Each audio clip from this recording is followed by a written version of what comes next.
Paz, Senhor, irmãos. Amém. Jesus está na casa. Quero louvar a Deus pela vida de vocês. Estamos em templo novo, né? No dia que o pastor Rogério estava reformando, eu passei aqui, conversamos por muito tempo. E a obra do Senhor é assim, né? A igreja está em andamento, né? A igreja está andando, aproveitando o que você está sobre os teus pés. Livro tema deste culto, no livro de Isaías, capítulo de número 38. Glória a Deus. Deus é bom em todo o tempo. Quem achou, diga amém. Quem não achou, diga estou procurando. Glória a Deus. Isaías 38, verso 1. Diz assim: naqueles dias, Ezequias adoeceu de uma enfermidade mortal. E veio a ele Isaías, filho de Amós, o profeta, e lhe disse: assim te diz o Senhor, põe em ordem a tua casa, porque morrerás e não viverás. Amém? Pode se assentar em nome de Jesus. Deus é bom. Queridos, eu tenho certeza que se você gosta de Bíblia, você vai abrir o coração para Deus continuar a falar contigo. Deus não fala a partir de agora.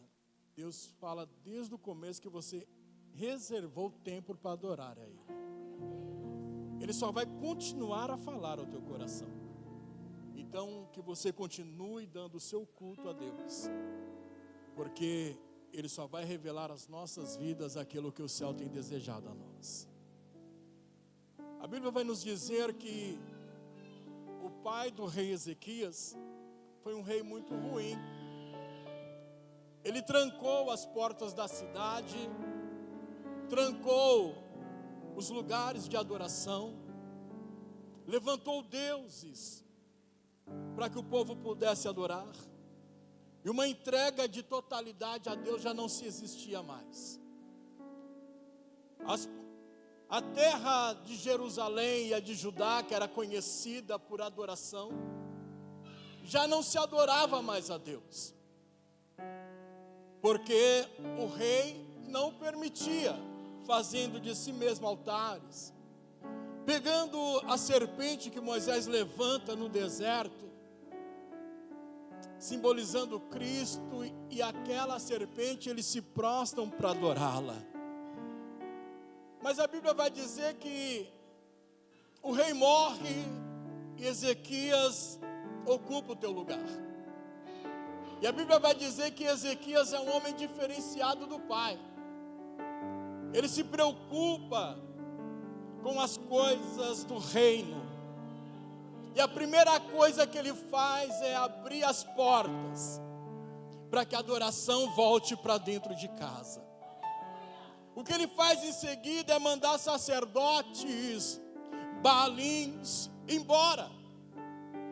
Porque quem tem uma vida contaminada não pode prestar culto a Deus verdadeiro.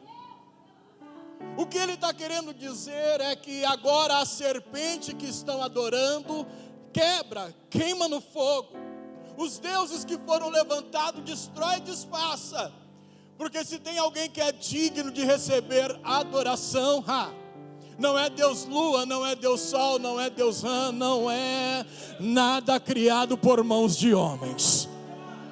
Se tem alguém que pode receber algum tipo de adoração, é aquele que manda no céu e manda na terra. É aquele que dos seus olhos nada se esconde, tudo que se foi feito é por Ele, para Ele. E se não se fosse feito por Ele, para Ele, nada do que se foi feito se faria. Então, Ezequias, uma coisa que ele sabe fazer é dar a Deus o que é de Deus. É reconhecer que Ele não é nada sem Deus. Eu fico imaginando pessoas por causa de uma mídia, ou por causa de uma posição social, ou por causa de uma classe financeira, ele acha que é alguém. Eu fico imaginando reis sentados no trono achando que são alguém. A Bíblia vai dizer que Saul reina sem a presença de Deus, mas há um rei destronado que honra a Deus. Oh glória!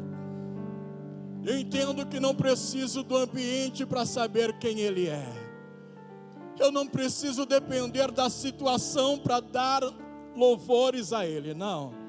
Eu preciso compreender que da onde eu estava ninguém me tirava se não fosse Ele. Então eu sou grato a esta ação manifestadora da sua presença, que me preencheu ao ponto de chegar essa noite e dizer: glória, bendito, exaltado, engrandecido. Somente quem sabe, aleluia, ser grato, esta noite vai compreender o que veio fazer aqui. Eu não preciso te dizer, levanta a mão da glória, abra a boca. Não, não preciso, porque quem foi chamado, ele sabe da tua vocação. Quem sabe o que largou em casa para vir para cá, ele sabe o que veio fazer. Quem abriu mão, aleluia, de sair em outro lugar para estar aqui esta noite, ele não veio passear, ele não veio bater ponto, ele não veio recordar. Não. Ele veio porque tem alguém no céu. Tem alguém no céu que está dizendo: eu quero ouvir a tua voz, eu quero ouvir o teu grito, eu quero ouvir o teu gemido, eu quero saber o que você está fazendo aqui. Oh glória! Ezequias, a Bíblia vai nos dizer que ele é um homem muito temente a Deus, um homem de se espelhar, um homem que dá exemplo de como prestar, aleluia, um culto a Deus. Mas chega um momento na vida de Ezequias que o profeta Isaías, que é muito seu amigo próximo, chega para ele e diz: ei Ezequias, eu tenho uma notícia de Deus para você. O que é, meu amigo? Diga. Põe tua casa em ordem, organiza as coisas aí, porque você vai morrer. Percebe-se que Deus direcionou uma sentença. Deus havia sentenciado Ezequias a uma situação, e não há nada naquele momento que poderia revogar a sentença de Deus. Mas uma coisa eu aprendo com Ezequias: Ezequias não é o crente que nós estamos acostumados a ver no dia a dia. Ezequias é um cristão diferenciado, porque ele consegue alinhar a sua alma ao propósito.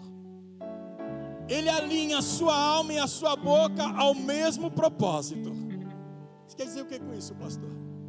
Eu quero te dizer que tem crente que chega na igreja, com a sua boca fala uma coisa e com tuas atitudes demonstra outra.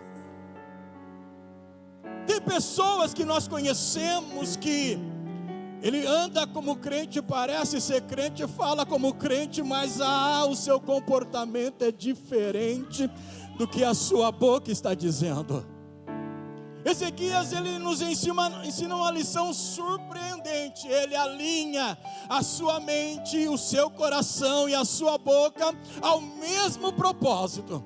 Ele não diz: Senhor, olha, eu quero viver. Senhor, olha, eu preciso de uma... Não, a Bíblia diz que ele lembra o Senhor. Ele faz lembrança a Deus de quem ele era. Ele está dizendo: Senhor, Senhor, lembra, Senhor, quando eu te servia, meu pai fechou a porta, a tua presença não entrava, ninguém mais cultuava.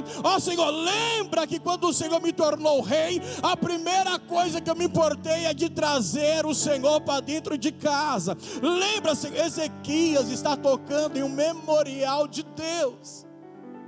Mas às vezes a gente chega num culto sobrecarregado dos problemas da vida, e chegamos aqui, em vez de adorar ou exaltá-lo, a gente está pedindo: Senhor, abra a porta, Deus, faça isso, Senhor, eu preciso daquilo outro. E aí, quando nós alinhamos a nossa mente ao nosso pensamento, e a nossa boca está em uma desordem total, a mente pensa numa coisa, o corpo está preso no ambiente e a boca está profetizando outras coisas. Então nós começamos a perceber que há um desequilíbrio na adoração, porque Deus vai dizer, aleluia, aos profetas: muitos me adoram somente de lábios, mas o seu coração, aleluia, está muito longe de mim. Então Ezequias está diferenciado, e está dizendo: Senhor, lembra de como eu andei integramente na tua presença. Lembra de quando eu cuidei das tuas coisas. Aí a Bíblia vai dizer que ainda no pátio do rei, Isaías ouve Deus dizendo: volta e diga para ele que eu vou acrescentar mais 15 anos. Mas eu vou te falar uma coisa: se eu fosse Ezequias, eu preferia ter morrido. Se eu fosse Ezequias, eu preferia ter entregado meu momento naquele momento a Deus. Eu teria dito: Senhor, estou preparado, me leva. Me leva, porque eu não sei como vai ser mais esses 15 anos.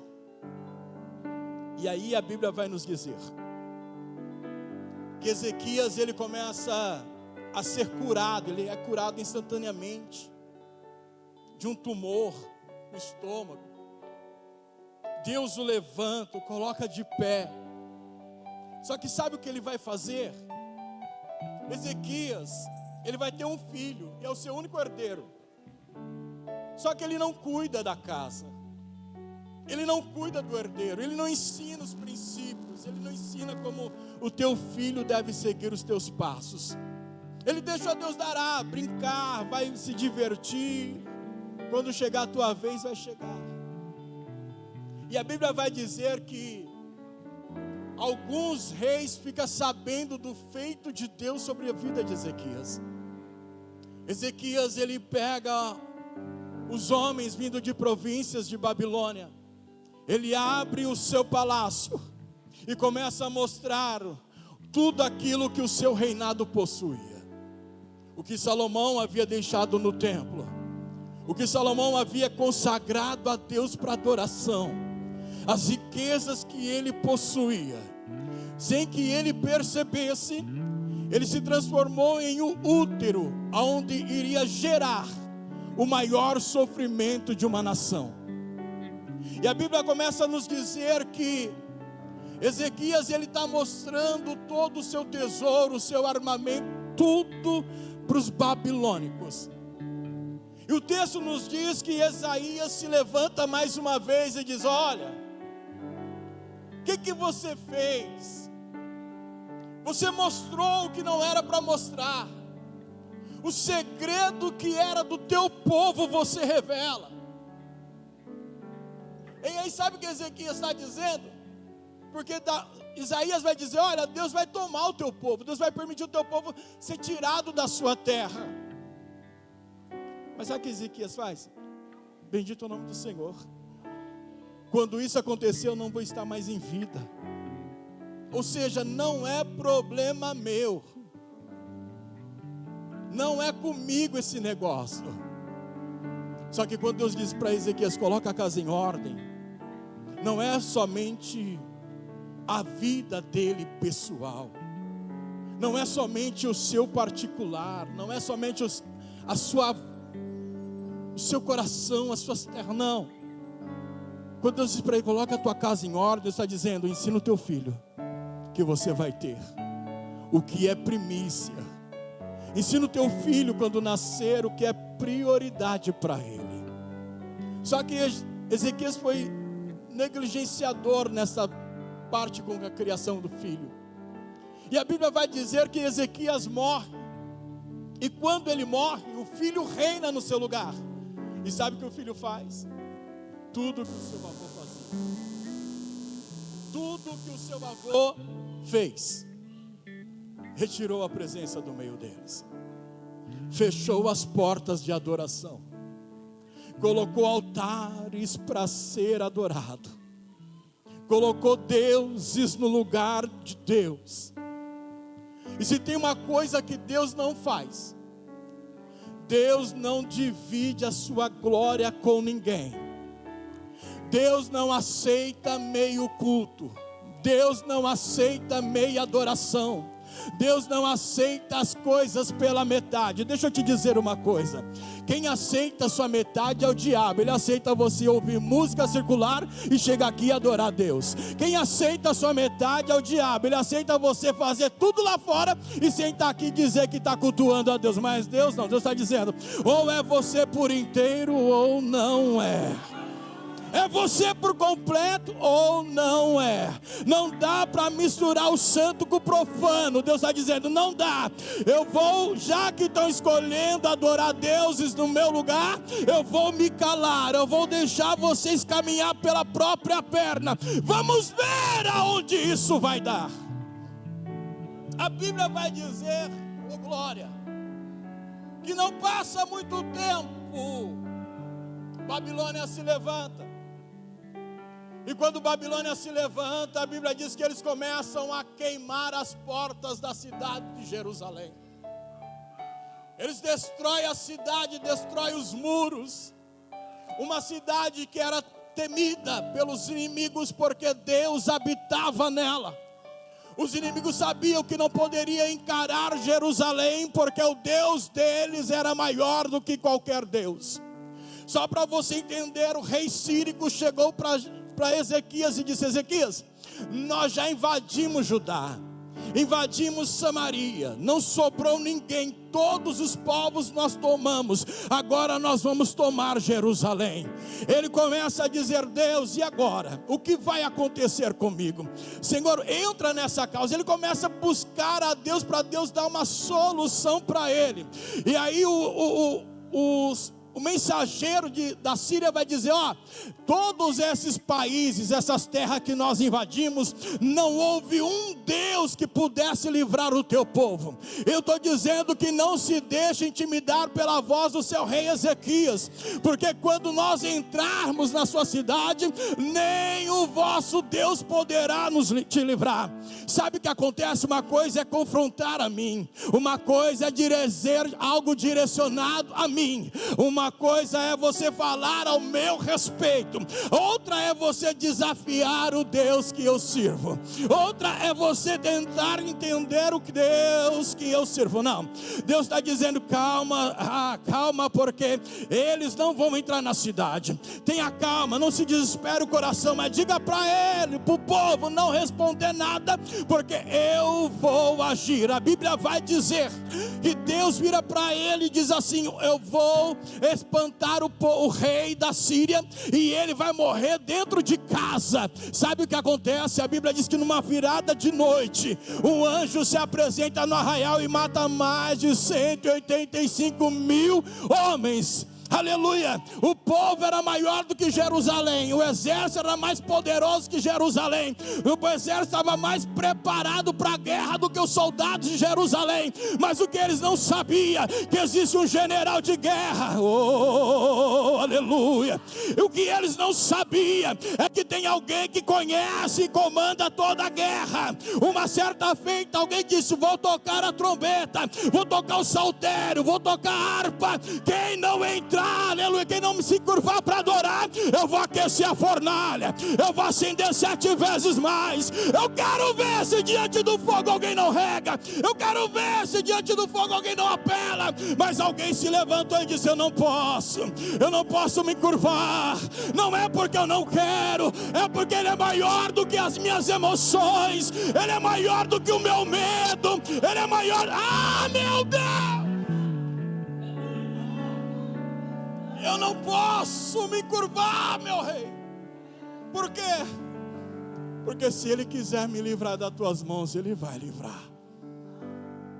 Ei, ele não precisava, Ezequias não precisava ser tão negligente nos seus fins dos dias.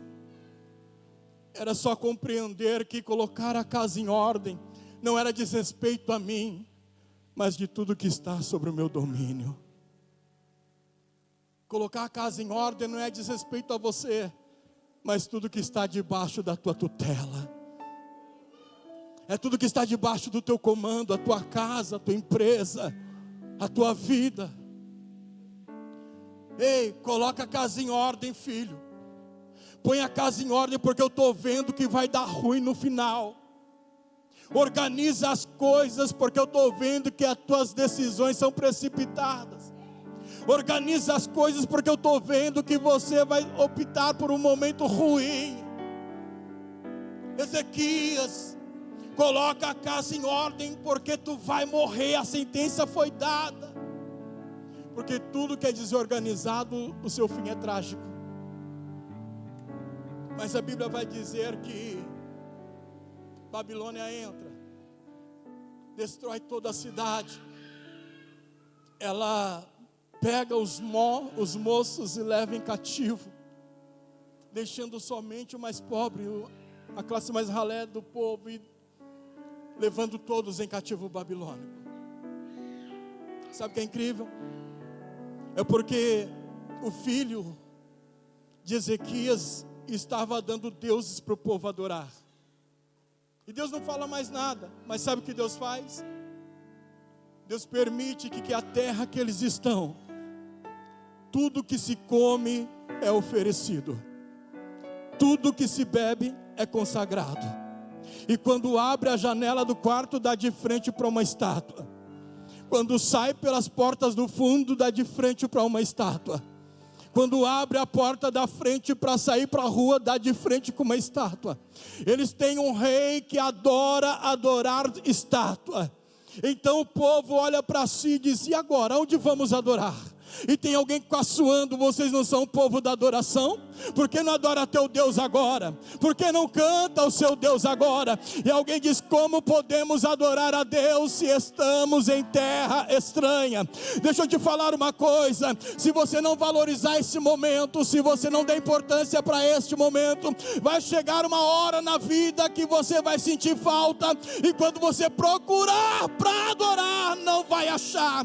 Quando aquela essência, aquela chama gritar, não vai ter mais. Quando você entrar no culto, tudo parece estar parado. O culto vai estar ruim, a direção vai estar ruim, o pregador vai estar ruim, o músico vai estar ruim, o grupo, o gesto vai estar ruim, o pastor vai estar ruim. Não é que eles estão ruins, é que você não está dando importância para as coisas de Deus.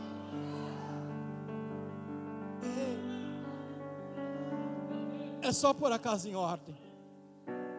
Oh, glória. Era só organizar a casa.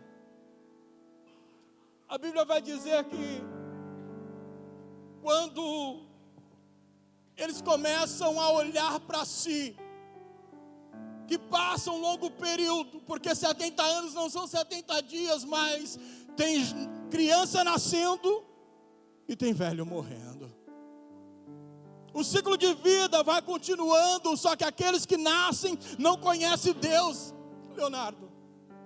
Eles não sabem quem é Deus. Eles não sabem de que povo ele é, porque o rei separa a família. Ele pega o pai, tranca no seu exército, pega a esposa, manda para longe, pega os filhos, espalha pelas províncias babilônicas, não se encontram. Mas porque é para fazer com que o homem perca a sua identidade. Ele disse: deita com as mulheres, toma do vinho oferecido a Baco, pega as taças que era de Salomão, do templo de Salomão, e dê às prostitutas para que tomem sobre ela. Tudo que estava dentro do altar da casa de Deus estava sendo profanado. Deixa eu abrir um parênteses aqui, mas não fica chato comigo não.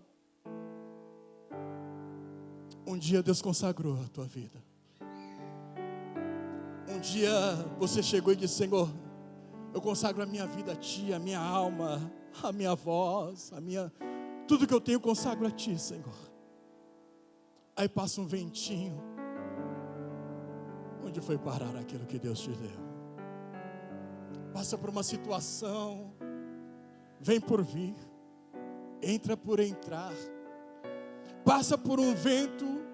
Hoje eu estava conversando com o pastor Marcelo, nós trabalhamos, eu disse a ele, eu não entendo como que o povo consegue se distanciar de Cristo. Aí alguns dizem, não, a prova é... Não, irmão, não é, e desculpa. Não existe prova que você não suporta. Não existe uma dor maior do que a dor do parto. Então não existe prova que você não suporta. Eu não entendo como que alguém chega no culto e diz, eu vou embora, eu não quero mais servir a Deus, vou entregar, eu vou parar, eu vou desistir. Eu não entendo como alguém, por um momento, consegue trocar a graça por um pouco de cerveja, troca a graça por um rabo de saia, troca a graça por momentos da vida. Eu não entendo, porque Paulo vai dizer, ei, nem a morte, nem a fome, nem o principado, nem o porvir, nem a tristeza, nem a angústia, nada pode nos separar do amor de Cristo. Ei, glória, 70 anos sem servir, 70 anos sem buscar, 70 anos sem ouvir quem é Deus. E aí sabe o que Deus faz? Deus começa a fazer algumas manifestações que saem fora do ciclo da província. Lá tem Deus, mas ninguém faz milagre. Lá tem Deus, mas ninguém opera maravilha. Lá tem Deus, mas ninguém, aleluia, conhece o poder que Ele tem. Todos os deuses de província, a criança conhece, o jovem conhece, o adulto conhece, o velho conhece. Todos eles conhecem. Mas Deus está dizendo, agora eu vou me apresentar para você. É quando Deus começa a romper o silêncio sem falar uma coisa. Sem falar alguma coisa, porque alguém vai ter sonhos. E quando o rei Nabucodonosor começa a ter sonho, ele fica desesperado porque ninguém interpreta, e aí ele começa a dar sentença, vai matar todos os magos, vai morrer todos os adivinhadores, vai morrer todo mundo se não me contar o sonho que eu sonhei. Ó, que audácia! Conte o sonho que eu sonhei e me traga a interpretação. Ou seja, para não falar que está me enganando, eu quero que você conte o meu sonho que eu sonhei. Quem é o Deus que vai revelar essas coisas? Quem é o astrólogo que vai trazer das estrelas tal conhecimento?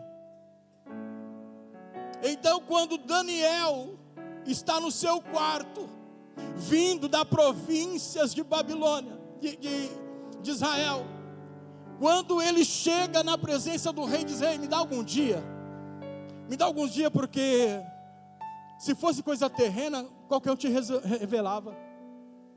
Mas isso são coisas que só o céu pode revelar. Isso é coisas que vêm do céu. Uma coisa que eu admiro muito em Cristo, sabe o que é? É porque quando Jesus vai orar o Pai Nosso, Ele vai dizer, Pai nosso que estás no céu. Quando Jesus morre na cruz do Calvário, a Bíblia vai dizer que a cortina, que são 10 dobras, que não se rasgava, ela se rasga de cima a baixo, não é de baixo a cima, é de cima a baixo. E por que acontece esse fenômeno? É Deus dizendo, o céu ainda se torna espelho para a terra. Se a terra precisa ver alguém para se espelhar, olha para cima. Se a terra precisa agradecer alguma coisa, olha para cima. Ei, Deus disse para o povo de Israel, quando tirou do Egito, olha, eu vou mandar o maná para vocês, não armazena não, porque vai apodrecer, eu vou mandar a porção diária. Mas por que Deus não mandou todos os dias? É porque Deus está dizendo, se eu mandar, Jeremias, todos os dias, você é folgado, você não ora, você não busca, vai chegar na mesa, vai chegar pronto, vai chegar preparado, mas Senhor, eu preciso de amanhã, o que eu faço? Abre a tenda, sai para fora, e olha olha para o céu e grita. E quando você gritar, eu vou mandar o maná, Senhor. E no dia seguinte, abre a tenda, sai para fora, olha para o céu e grita. Quando você gritar, eu vou mandar o maná, Senhor. E o terceiro dia, sai da tenda, aleluia, abre a porta, olha para o céu e grita, porque eu vou mandar o maná. Sabe o que Deus está nos ensinando? Ei, tem muita gente que parou de olhar para cima, só enxerga na vertical. O louvor é na vertical, a palavra é na vertical, a adoração é na vertical. Mas Deus está dizendo, não, não é na vertical, é na horizontal. É de cima para baixo, é de baixo para cima. Quem adora sabe que adora, quem recebe sabe que recebe. É porque só o céu pode dar. Ei, irmão, eu gosto de falar, então deixa eu parar um pouquinho. Escute, ninguém mais adorava, ninguém mais cultuava, mas Deus rompe o silêncio dizendo, Daniel, diga para ele que o sonho que ele teve, essa árvore que se corta, esse anjo que decepa o tronco, é eu quebrando o orgulho dele, é eu fazendo ele se prostrar. É impossível ele conhecer um Deus, não é? Eu vou me apresentar para ele, sabe como? Eu vou afastar ele do reino dos homens. Ele vai pastar por 7 anos como animal, vai comer do que o chão produz e vai se cobrir do céu, do que o céu provê. Oh glória! Aí alguém diz, até quanto tempo vai durar isso? Isso vai durar até que ele reconheça que o reino dos céus, oh glória, até que ele reconheça que o reino dos céus tem domínio sobre o reino dos homens. Senhor, qual que é o tempo que vai durar? Quando ele entender que o reino do céu tem domínio sobre o reino dos homens, eu vou devolver a sua consciência, eu vou devolver o seu trono, eu vou devolver a sua postura, eu vou reerguer ele novamente. Mas para que isso aconteça, ele precisa entender que o reino dos céus domina sobre o reino dos homens. Olha, 7 anos se passaram. Chegou o momento que a estátua que ele levanta, aonde a fornalha foi aquecida, eu imagino ele olhando para aquela estátua e a sua mente voltando aos pouquinhos, aquele flash. Ele olha para a estátua e olha para ele. E aí a consciência dele diz, a adoração errada te levou para o lugar que você está. Reconhecer a quem não tem direito de ser reconhecido te trouxe para onde você está. Tomar aquilo que só pertence a Deus te trouxe ao lugar que você está. Oh glória! Ele começa a ter um flash de memória. E então ele começa a arrastar a estátua que ele havia levantado, toda de ouro. Oh glória! E quando ele começa a empurrar a estátua, o barulho começa a gerar curiosidade no povo. Alguém se levanta e diz, esse ruído é de estátua arrastando, mas o povo que leva a estátua não está em obra, não está em serviço, estão fazendo outras coisas. Quem está arrastando a estátua?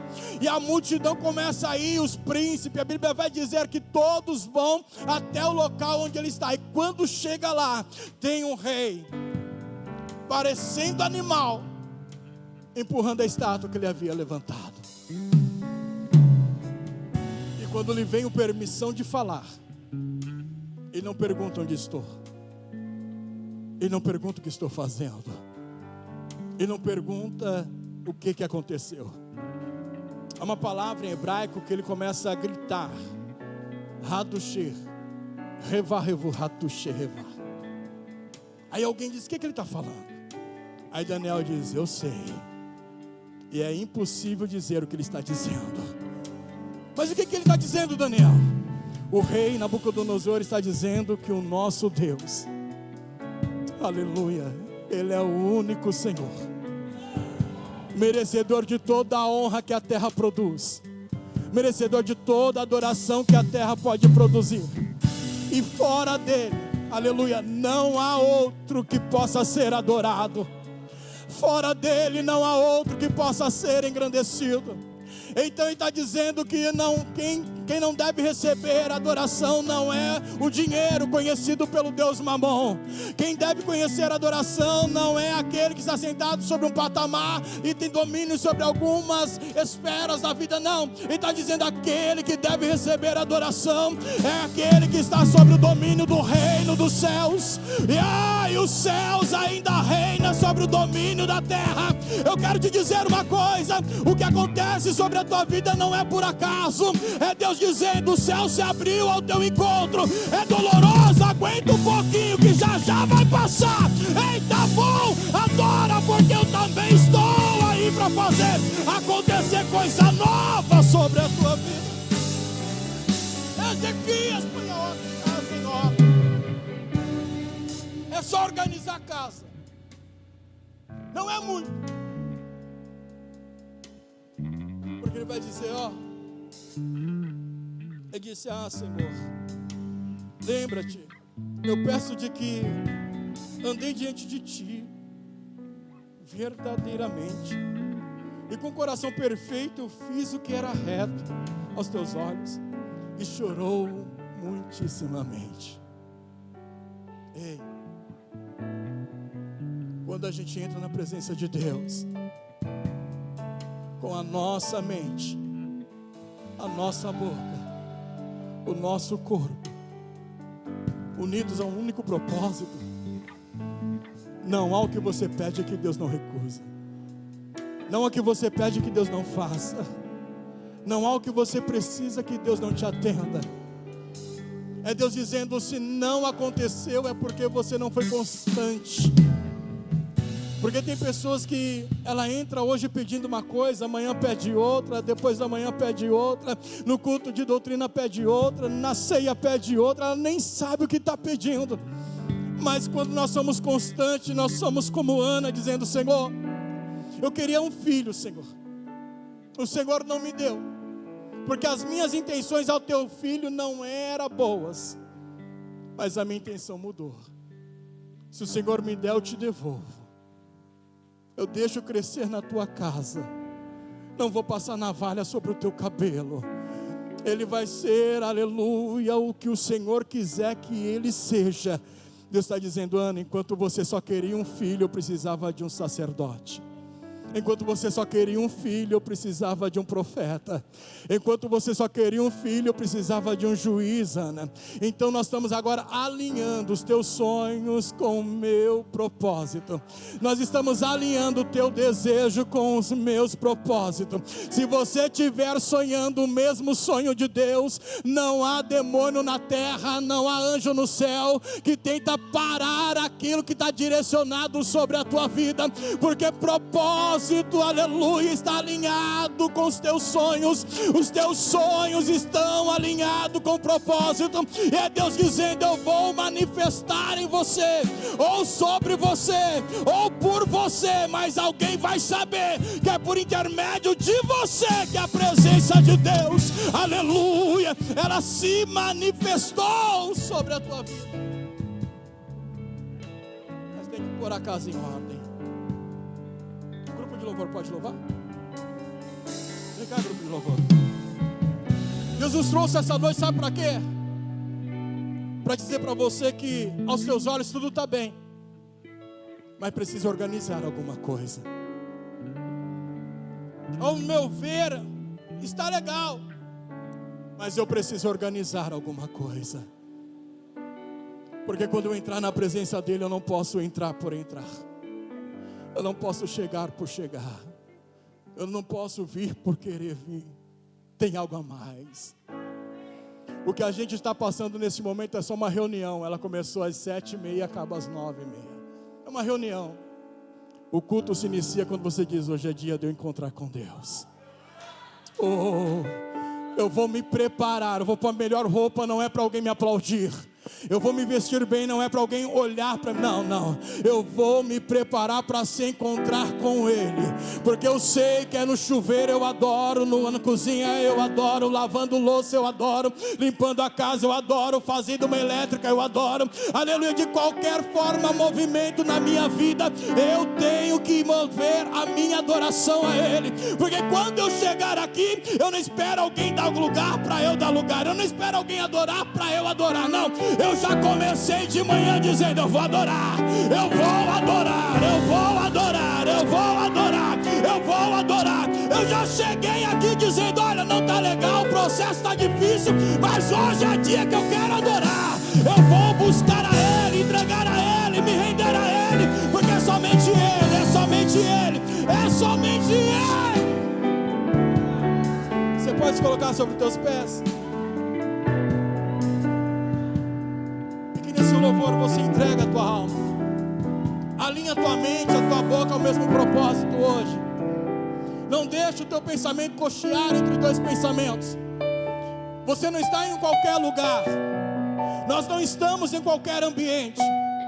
Ei, o natural se manifesta, aleluia, ou melhor, o sobrenatural se manifesta sobre o que é natural, mas que o natural possa compreender que acima da naturalidade dele existe alguém que é supremo. Oh glória, eu não estou falando de qualquer ambiente, eu estou dizendo que o seu ambiente, ele pode ser mudado se você resolver entregar para Deus aquilo que é de Deus. Eu estou te dizendo que Deus não precisa de muito para fazer o que Ele tem a fazer. Eu só preciso me envolver. Eu só preciso me envolver. Eu só preciso dizer: Senhor, eu cheguei. Está acabando o culto, mas eu já cheguei. A reunião já está acabando, mas eu já cheguei faz tempo, Deus. Ei, a Bíblia vai dizer que Jesus está na igreja, no sinédrio, mas nada acontece. Os doutores da lei estão falando, mas nada acontece. Alguém rompe as portas, aleluia, para no pé de Jesus e começa a dizer: ei, mestre, manda migalha lá para casa, manda sobra para minha casa. Ele diz: você é como uma cachorrinha. Ele está dizendo: não é para você, o que eu estou dando para o povo aqui não é para você, não é para esse momento que eu estou alimentando o povo, não é para você, porque você não está envolvida, inserida no propósito de hoje. Mas ela diz: até os que caem da mesa do seu Senhor, até os cachorrinhos comem o que está sobrando. Aí ele olha para ela e diz: eu nunca vi tanta fé. Não era para você, mas agora vai ser. Não era para você, mas agora vai ser. Não era para esse momento, mas agora vai ser. Não era para esse ambiente, mas agora vai ser. Deus está dizendo: ei, chama Deus para o seu culto e se prepara para viver o sobrenatural de Deus. Que Deus está vindo ao teu encontro esta noite. Ministério de louvor adorando ao Senhor. Aleluia. Quando eu olho para os meus projetos, eu confesso, fica